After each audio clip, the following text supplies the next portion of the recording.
Hello students, how are you? I'm Krishna Nayak, your chemistry teacher. In today's lecture, we are going to discuss about the optical isomers. Okay? Stereo isomers के दो part हमने देखे थे. One था geometrical isomer and second one is optical isomer. तो इस lecture में हम ऑप्टिकल आइसोमर के बारे में देखने वाले हैं.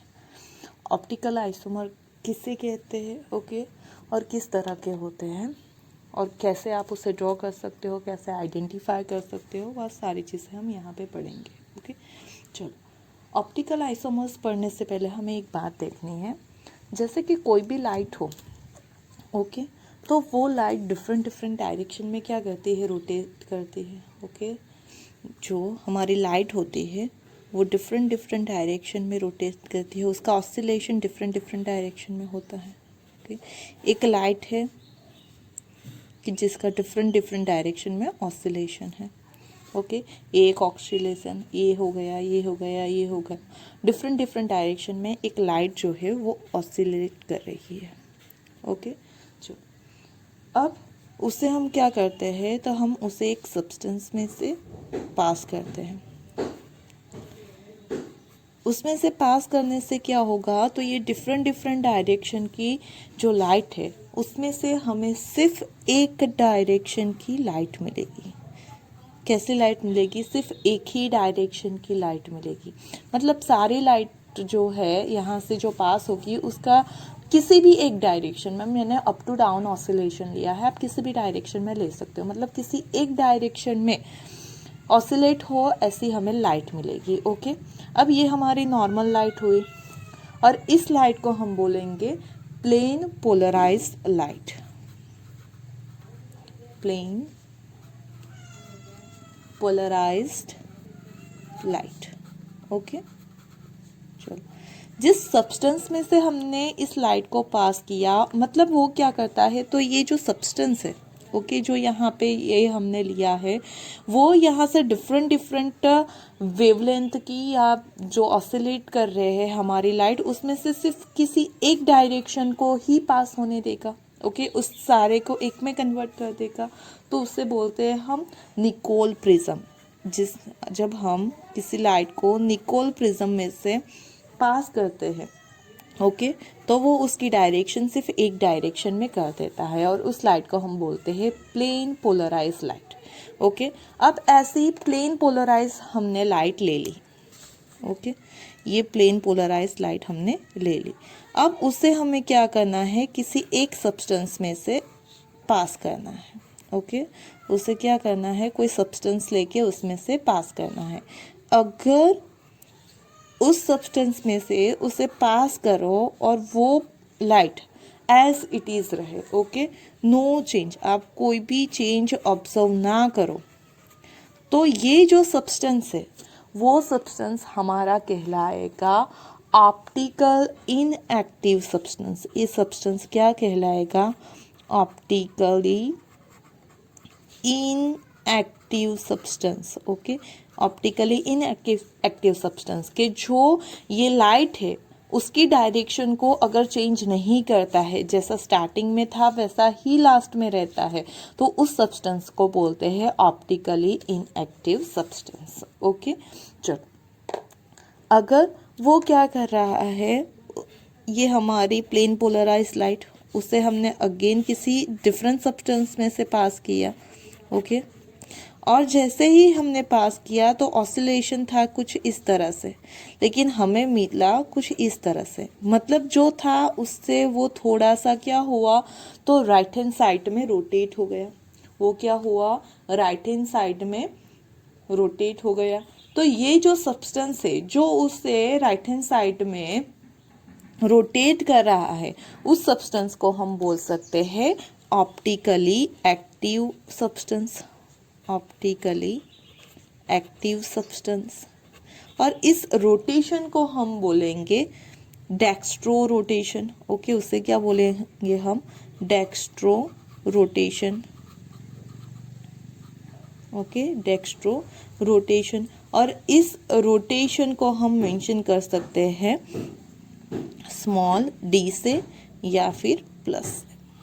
ओके मतलब जब राइट हैंड साइड में होगा, ओके तो उसे हम बोल सकते हैं डेक्स्ट्रो रोटेशन या फिर डी, और मतलब इस सब्सटेंस के साथ हम यहाँ पे स्मॉल डी और प्लस यूज करते हैं, उसका मतलब ये होता है कि ये सब्सटेंस जो पोलराइज लाइट है उसे क्या करेगा, तो राइट हैंड डायरेक्शन में रोटेट करेगा। ओके अगर हमारे पास यहाँ पे प्लेन पोलराइज लाइट है, उसे अगेन हमने कोई थर्ड सब्सटेंस में से पास किया, ओके जैसे हमने उसे सब्सटेंस में से पास किया तो उसकी डायरेक्शन तो अप टू डाउन थी, लेकिन वो हो गया left hand side, okay rotate हो गया, लेफ्ट हैंड साइड क्या हो गया, रोटेट हो गया, तो उसे हम बोलेंगे, इसे भी इसने भी रोटेट किया, इसने भी रोटेट किया, तो इसे भी हम बोलेंगे optically active substance.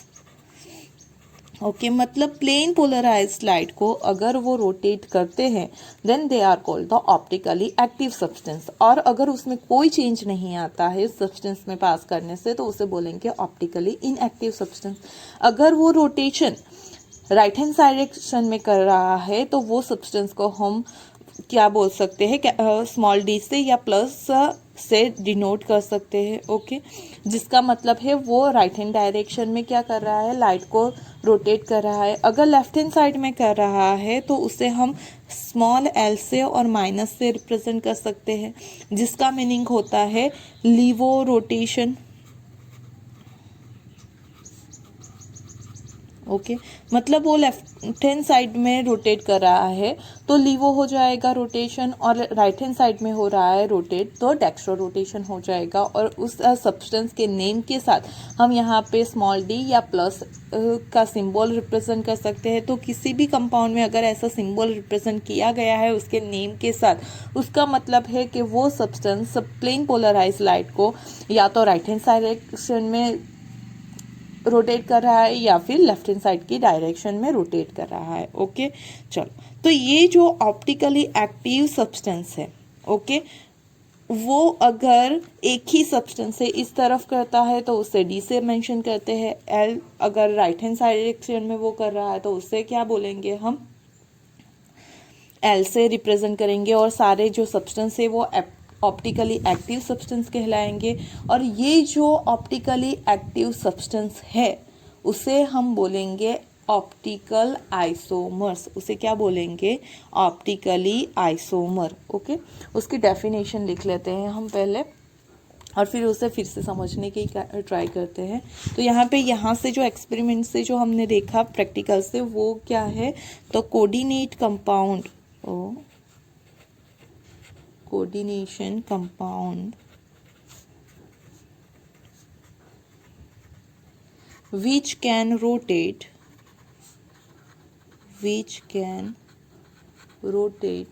the plane of polarized light is said to be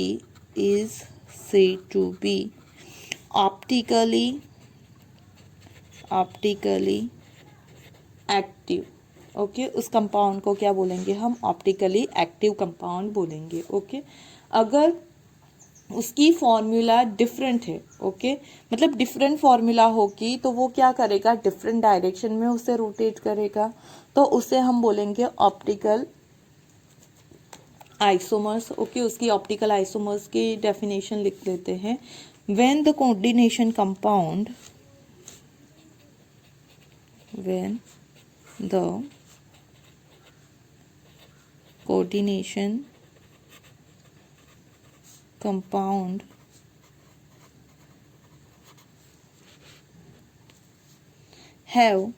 compounds have same formula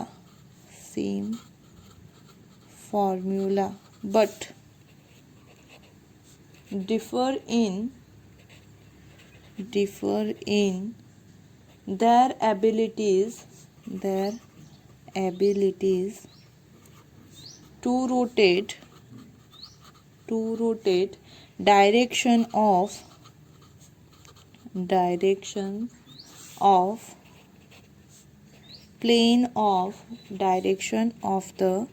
plane of polarized light are said to be optical isomers. Okay, मतलब कोई कंपाउंड है जिसका फॉर्मूला सेम है, लेकिन एक कंपाउंड क्या करेगा, उससे राइट हैंड डायरेक्शन में रोटेट करेगा इसके प्लेन को, और कोई एक कंपाउंड इस प्लेन को लेफ्ट हैंड डायरेक्शन में क्या करेगा, रोटेट करेगा। दोनों की फॉर्मूला सेम है, then they are known as a optical isomers. Okay, या फिर हम ये दूसरी डेफिनेशन भी लिख सकते हैं, optical isomers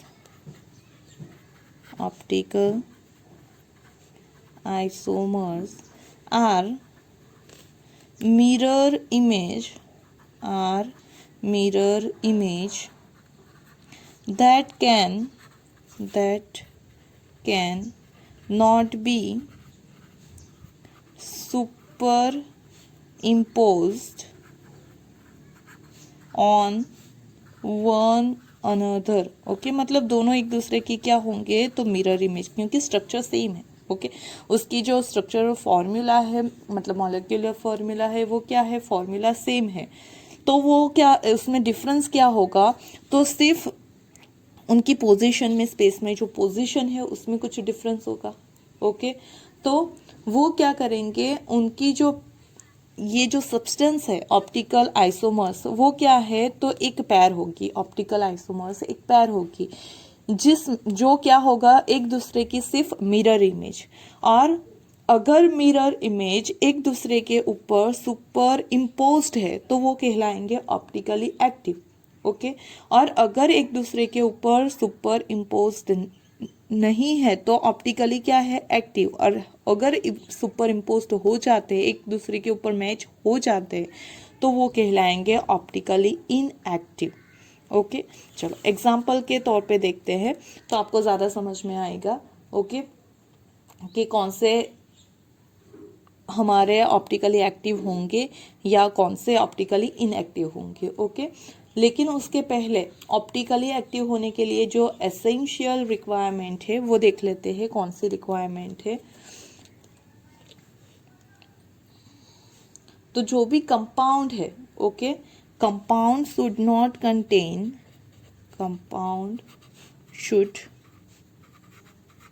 not have a plane of symmetry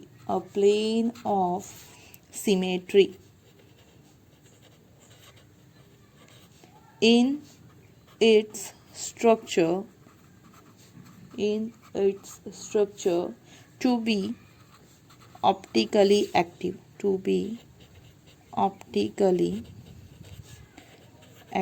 okay.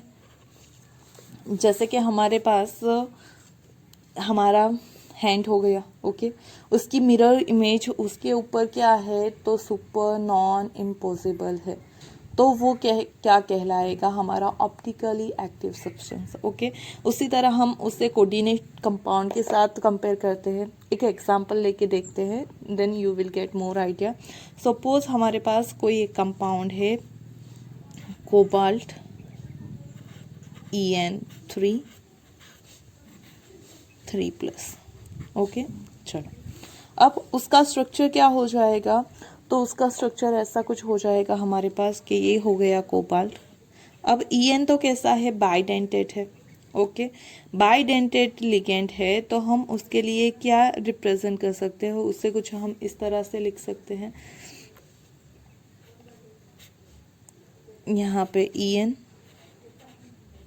Okay, En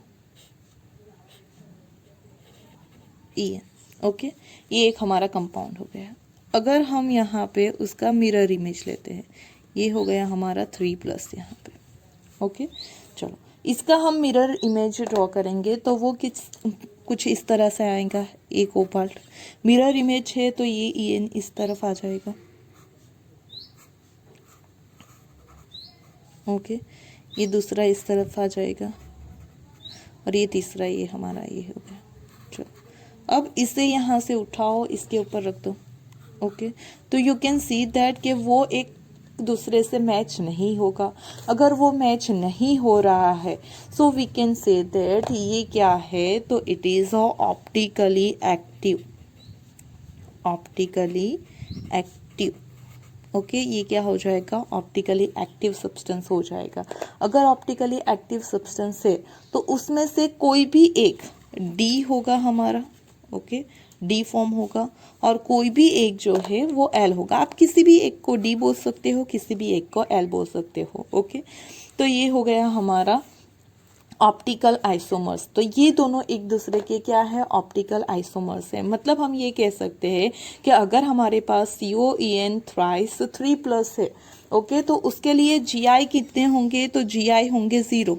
क्यों GI 0 थे, क्यों, क्योंकि जियोमेट्रिकल आइसोमर एक ही रहेगा। यहाँ पे आप पोजीशन चेंज करो फिर भी उसके स्ट्रक्चर में कोई चेंज आने वाला नहीं है, वो सारे के सारे स्ट्रक्चर आइडेंटिकल ही होंगे। तो जियोमेट्रिकल आइसोमर 0 है, लेकिन it having a two optical active isomer। Okay, optically active isomers कितने हैं, 2 है। आई बात समझ में। ऑप्टिकली एक्टिव भी हो सकते हैं, ऑप्टिकली इनएक्टिव भी हो सकते हैं। उसके बारे में भी देखते हैं कि एग्जांपल एक्टिव का और इनएक्टिव का दोनों का ले लेते हैं हम। ओके, चलो दूसरा हम कोई कंपाउंड लेते हैं जिसकी सपोज फॉर्मूला है यहाँ पे ले लेते हैं हम कोबाल्ट En2Cl2+1। ओके, यहाँ पे हमारे पास कंपाउंड है कोबाल्ट En2Cl2+। चलो, अब अगर इसके हम बात करें तो वो उसके GI कितने होंगे, तो ये हमारा 2 टाइप के GI फॉर्म करेगा। कितने टाइप के, 2 टाइप के। एक होगा सिस हमारा और दूसरा होगा ट्रांस। ओके, पहले सिस की बात कर लेते हैं। तो देखो सिस कैसे आएगा, तो ये कोबाल्ट।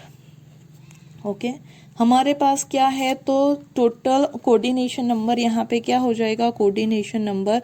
तो इसका ये 2 EN है और बाइडेंटेड है तो 2 × 2 प्लस 2Cl है और वो मोनोडेंटेड है तो हो जाएगा 2 × 2 = 4 + 2 टोटल 6। कोऑर्डिनेशन नंबर आया 6।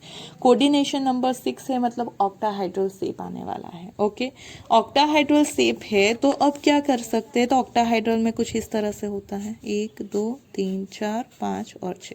किसी भी 2 एडजेसेंट पे हमें Cl रख देना है, ये Cl ये Cl। ओके, बाकी से हम क्या फॉर्म कर देंगे, En। ये हो गया हमारा En। ओके, चलो अब यहाँ पे मिरर रख दो, ये हो गया हमारा मिरर। ओके, अब उसकी मिरर इमेज देखो तो ये हो जाएगा कोबाल्ट। ओके, ये Cl तो एज इट इज, ये Cl इस तरफ आ जाएगा। ओके, यहाँ पे एक En हो जाएगा और एक यहाँ पे En हो जाएगा। ओके, चलो ये दोनों एक दूसरे के ऊपर सुपर इम्पॉसिबल नहीं है, so we can say that यहाँ से एक होगा हमारा D और एक होगा L। मतलब जो सीस है वो ऑप्टिकली एक्टिव है। ओके, जो GI हमने देखा सीस है वो क्या है, ऑप्टिकली एक्टिव है। और आप डायरेक्टली भी देख सकते हो कि यहाँ पे देखो, अगर आप प्लेन ऑफ सिमेट्री देखते हो तो नहीं है। ओके, यहाँ पे प्लेन ऑफ सिमेट्री नहीं है, मतलब ये क्या है, तो ऑप्टिकली एक्टिव चीज़ है। ओके, चलो इसको यहाँ पे रखो तो सुपर इम्पॉसिबल नहीं है। उसका दूसरा GI कौन सा होगा, ट्रांस। ट्रांस का भी हम स्ट्रक्चर देख लेते हैं। तो ट्रांस कैसे फॉर्म होगा, तो ये दूसरा GI हो गया हमारा ट्रांस। देखो तो कोबाल्ट अगेन यहाँ पे हम कर देते हैं 1 2 3 4 5 6। ओके, कोऑर्डिनेशन नंबर 6 था, ऑक्टाहाइड्रल शेप हो गया। नाउ ट्रांस है तो हम Cl को सेम लिगेंड को अपोजिट डायरेक्शन में कर देते हैं और यहाँ पे हो गया En। ओके, चलो प्लेन ऑफ सिमेट्री रख दो।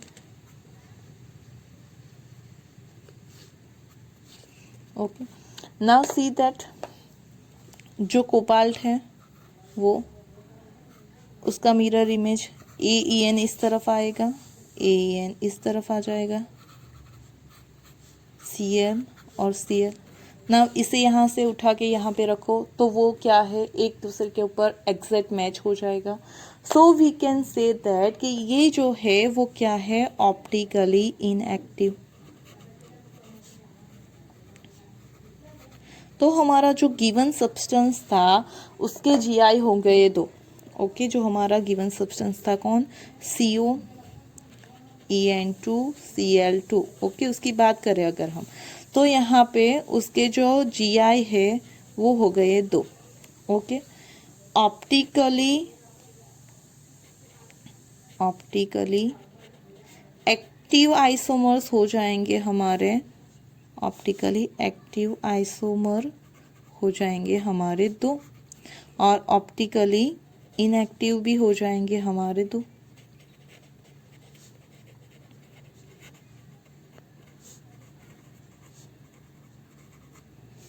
ओके, चलो अब यहाँ पे देखो कि जो सॉरी यहाँ पे ऑप्टिकली इनएक्टिव 1 हो जाएगा।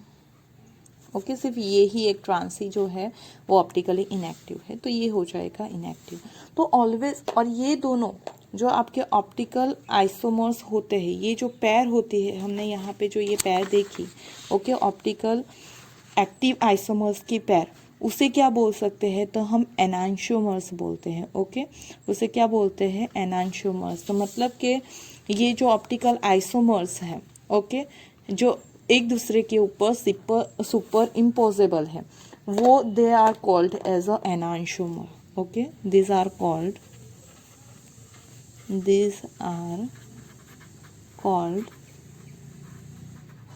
एनांशियोमर। ओके, ये हो जाएगा हमारा एनांशियोमर। मतलब ये दोनों एक क्या है, तो एनांशियोमर है, ये दोनों क्या है, एनांशियोमर्स है। ओके, इन्हें हम एनांशियोमर्स नहीं बोलेंगे क्योंकि ये ऑप्टिकल आइसोमर्स फॉर्म नहीं करते हैं।